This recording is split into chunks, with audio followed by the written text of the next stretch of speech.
Hi friends, it's Fluffy Toad. If you enjoy WoW's endgame systems such as Mythic Plus or Rating, then this game might be pretty interesting for you. The name of this game is called Fellowship. It takes a lot of inspiration from World of Warcraft's M Plus system.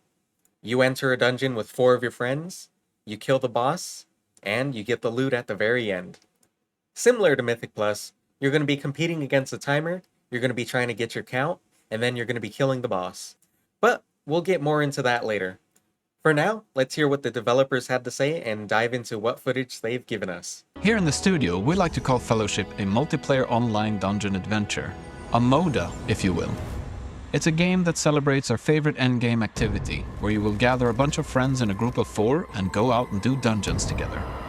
So let's pause right here for a second. One thing you'll notice is that this is a 4-player experience instead of the typical 5-player experience that most games have. This means that it should be easier to get a group of friends together and start being able to do the dungeons fairly quickly. Something else to be mentioned is that although they do say dungeons, they do have raids planned for the future. Currently, it is unknown how many players will be allowed within a raid, or whether or not they would be doing flex raiding. Throughout my time playing WoW, the most annoying part is coordinating between 20 players, so I hope that raiding is on the smaller side.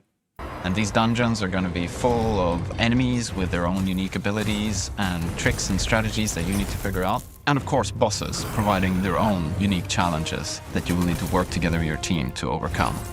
And when you do, there's loot to be had. So, going back to this portion of the video, we know that there's going to be an assortment of mobs that we're going to have to deal with.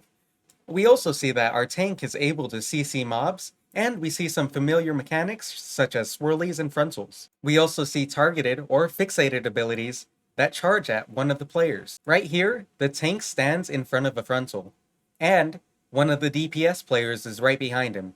The tank had used some ability right as the frontal damage was going out. There might be some interaction between that spell and the frontal, which protected the DPS player from damage. There are also some interesting mechanics with this boss. The players are kicking around a ball, and if you look around the room, there are these small little puddles on the ground. I assume the players are kicking the balls towards those puddles to pick them up, kind of like if this was Katamari. You'll also notice that none of the players are attacking the boss at this point, so this might be some sort of immunity phase. With Fellowship, we are taking inspiration from a number of types of games that we love. So there's a bit of action RPG in here, there's a bit of MOBA. There's a lot of information that we can glean just from this one section. First, looking off to our left, we can see that we do have a damage meter. Damage meters in-game is an extremely controversial topic. Many players like it, and many players don't. One of the main critiques with damage meters is that it can foster a toxic community. However, I believe that the damage meter is extremely important. It allows us to gauge how well we're doing against our friends, and it also gives us some insight on what we could do better. Another thing you might notice is that there are mechanic timers. This is a nice feature for this game. It makes it so that all players have the ability to see what mechanics are going to be happening at the same exact time. This also means that players don't have to go to a third party. Having a standardized mechanic timer available for all players is super nice. If you look to the top right, you can see dungeon information. We see 3 skulls, and one of the skulls is marked out. This might mean you have 3 resurrections within any dungeon. So, there is punishment for mistakes that you make. What you'll also notice is that there is no timer for this dungeon. So, this gives me the impression that this is one of the adventure dungeons. And there's a bit of MMO as well. You can jump into the endgame content straight away, and you don't have to spend hours and hours grinding just to get to the fun stuff. This is very pleasing to hear. I think my least favorite part about playing WoW is getting to the endgame content. When you first log in, you will pick your hero, join up with your friends or find a group, and queue into a dungeon. As you level up, you'll also unlock new talents, set bonuses, and relics that provide new facets and depth to your chosen hero. So, when I first hear tier sets, one of the first things I think about is meta. There will always be a meta no matter what game you play. So, instead of focusing on adjusting the meta, they can make the playstyles of the tier sets unique. This means if players do not like the meta playstyle, they can swap to different tier sets freely and feel like they're playing a different character. This would be something like Diablo 3, where players have multiple different sets that they can choose from, and maybe they have a special leaderboard specifically for that set. As you complete dungeons, you gain access to higher difficulties. As the difficulty increases, the enemies become a lot harder, and the rewards you receive become more powerful. This part is kind of unclear. Is this going to be something like in WoW, where you go from normal to heroic and then you get a heroic mechanic, and then you go heroic to mythic and then you get a mythic mechanic, and then if you jumped into ranked, then it's just those set mechanics? Or is it something like as you progress up to the different levels of difficulty, some new mechanic gets added? So as you're infinitely scaling, there's always something new. The core of Fellowship is this endgame MMO-style dungeon experience. You can jump straight from dungeon to dungeon, and you will get all the progression, rewards, and everything that you need from within that content. There are two types of dungeons that players will take on: Adventure and Ranked. Adventure dungeons are doing everything we know and love from our ranked dungeon format, but we want to take that experience and distill it down to 10 to 15 minute bite-sized experiences. Ranked dungeons is what this genre offers best. This is our opportunity to provide a core experience to our seasoned veterans of this genre, to compete against each other on our leaderboards, to overcome impossible odds with their friends, and to really make their mark on the community. The greatest rewards in Fellowship come to the players who are willing to opt in to the most challenging content. I love hearing this. This means that the game knows what it is. It knows its target audience. They're going to be the more hardcore players who want to push the highest keys, who want to have the most insane feats. It's laying it out ahead of time that if you're not going to be playing this as ranked, you're not going to have as great of a time as someone who is. If you don't enjoy ranked or the time trial, then this probably isn't the game for you, it seems like. But if you do enjoy the challenge, this is your paradise. That means specifically choosing to, with your party, take on multiple dungeon modifiers at a time. In addition to the standard scaling of our dungeons, we also want to make sure that there are these added layers that don't just change the numbers of, oh, I need to hit him with a bigger stick. Now, I need to move out of the way as a giant fireball rains from the sky. Or now freezing winds are blowing everybody off towards the edge of the map, things that change gameplay. Let's think about what was just said here.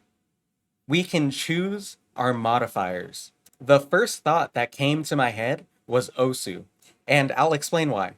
If you've ever played Osu, you know that each song has a different amount of stars allocated to it, which represents how difficult it is.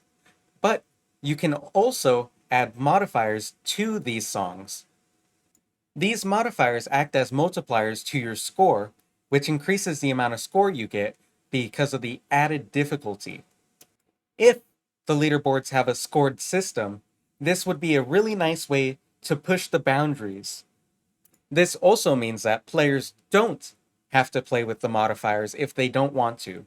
One of the issues with World of Warcraft is you're forced to play the modifiers. And some modifiers suck, like bolstering or sanguine. They just make the dungeon really hard for no reason, with no real added benefit. If they're able to assign a difficulty level to each of these modifiers and have an appropriate score modifier to it, this would be a super nice way to incentivize people to try to do the harder stuff, and they'll be rewarded for it. When players enter a dungeon, they've got 3 goals to keep in mind. 1, they gotta kill all the bosses. Then, they have to make sure that the kill score is absolutely filled by killing enough of the enemies in the dungeon. And then lastly, they need to make sure that we're doing all of that in the allotted time. So for our ranked dungeons, that's about 30 minutes. And for our adventure dungeons, we're looking at 10 minutes. So it looks like for ranked dungeon players, it's going to be a 30-minute timer regardless of the dungeon that they run. And for people running adventure dungeons, there is no timer, but the development team is looking at making the dungeons at least a 10-minute adventure. So once you enter the dungeon and all the way to the end, it'll be roughly 10 minutes. The enemies in Fellowship are challenging, and that means that players are going to have to rely on the holy trinity: tank, healer, and DPS in order to overcome these challenges. Each role is necessary to succeed, with each having a distinct role to play. So when we created our roster of heroes, it was really important that each hero feels unique to Fellowship, while still being recognizable for people that have played thousands of hours in similar games. One worry that I have with this idea of keeping the classes similar to what we've already seen, as a WoW player, for the most part, every class brings something. Mages have arcane intellect. This increases the primary power of spellcasters. There's Demon Hunter's Chaos Brand, which increases magic damage, Mystic Touch. All of these little modifiers make it more valuable to have these classes compared to classes that do not bring something like this. One example of this is Hunters. They don't have a buff that they bring to the party. So, the only time that they're really viable is when they're doing a lot of damage. So we've got this one hero called Rhyme, and she's got this very bursty and procky rhythm to her gameplay. She's not very cooldown reliant at all. Instead, she has a very steady build up to constant payoffs that will feel really explosive and flashy. With Warmaster, you've got a tank that should feel like home, and it's super easy to pick up. She also has a toughness mechanic where more advanced players will be able to min-max their damage mitigation and cooldown reduction. Fellowship is going to be a constantly evolving adventure that will be built to last for a really long time, and we're so excited to have the players be part of that development journey with us. I'm super optimistic about this game, and I'm super excited to see how it develops over time. Currently, there's only one game that has this type of mechanic in it for endgame content, and that's World of Warcraft. At the moment, WoW doesn't really know what it wants to be. It wants to try to appeal towards the casual players, but it also is trying to appeal towards high-end players. It's just doing too many things. It just needs to stick to one thing, and it seems like the developers of this game knows their target audience. Alright, and that's everything for this video. I hope you enjoyed watching, and if you learned anything, cool.